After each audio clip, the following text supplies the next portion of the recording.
Hello prospective science officers and welcome to the Science Station Basics. I'm Ensign Edward Pierce and I will be introducing you to the station and give you some tips and tricks that I like to use. Your science station can be controlled through the mouse alone, through the keyboard alone, or through a combination of the two. For that, it is important to know the keyboard shortcuts. First up, to zoom in or out, you use the scroll wheel, or you use the arrow keys. Upward is zoom in, downward is zoom out. To move around the screen, you can either drag with the mouse, or you can use the WASD keys on your keyboard. To select a target, you can either click with the left mouse button, or you can use one of the following key shortcuts. If you press Y, you will select the closest target. If you then press U, you will go to the next target. If you press I, you will select the previous target. Which targets are selected depends on how far away from the ship they are. To scan a target, you can either press the scan button in the bottom left, or you can press the return key on your keyboard.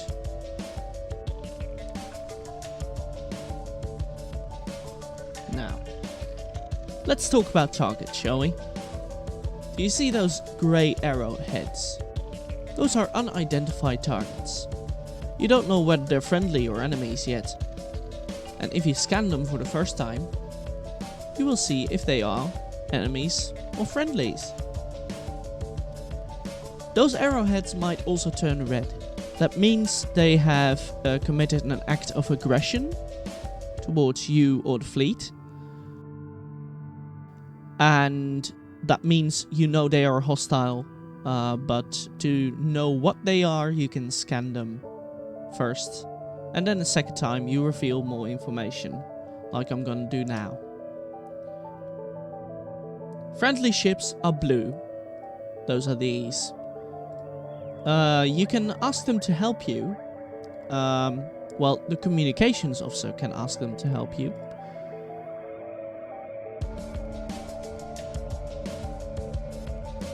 The yellow circles you see are stations.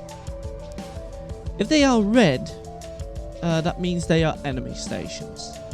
Most of the time you can refuel at friendly stations, or you can get more ordnance and such.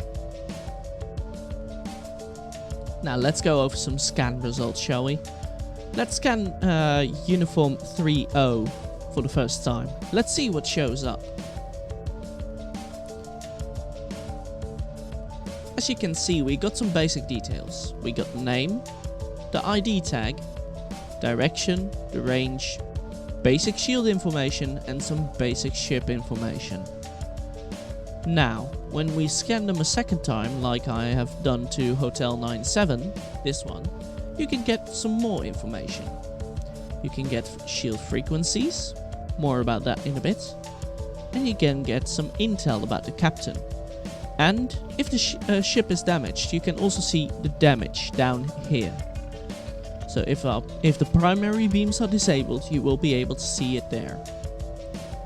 Those shield frequencies are quite important to the weapons officer, especially if you are in close combat with beams. The lowest bar, in this case echo, is the frequency which the shields of the enemy are weakest to. So if we set our beams to echo, we do maximum damage. So be sure to call this frequency out for the weapons officer.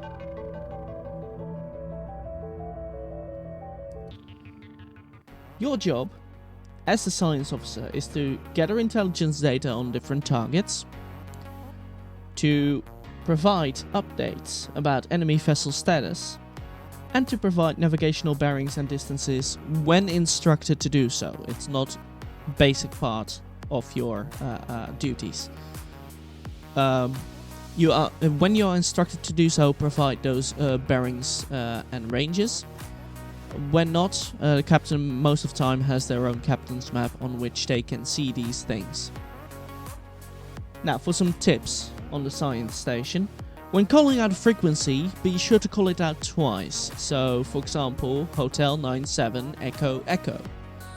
This ensures that the weapons officer can hear you in case of a connection malfunction, or in case they are not listening and some people are talking through it. When looking for ships with special technologies, which you can see here on the ship information, when looking at special technologies, always report the tractor beam, the anti-torp, the shield drain, and the anti-mine. Those are the most important. Make sure you are always scanning something. When you're docked at the station, you can ask the engineer to give you a little bit more power to the sensors to make sure you can scan targets quickly. Results are shared within the fleet. So if there's a group that nobody has scanned yet, you can easily just scan that group while the rest of the fleet scans different groups. Always pay attention to what your captain is ordering or the stations to do. If he tells the helm to set course for a specific target, make sure you scan that target first. You can always ask the captain if he wants first scans done first, or if he prefers to have specific information on a specific target. Well, with that load of information, I'm going to leave you. If you have any questions, don't be afraid to ask. This was Ensign Pierce, and I wish you all a happy flying.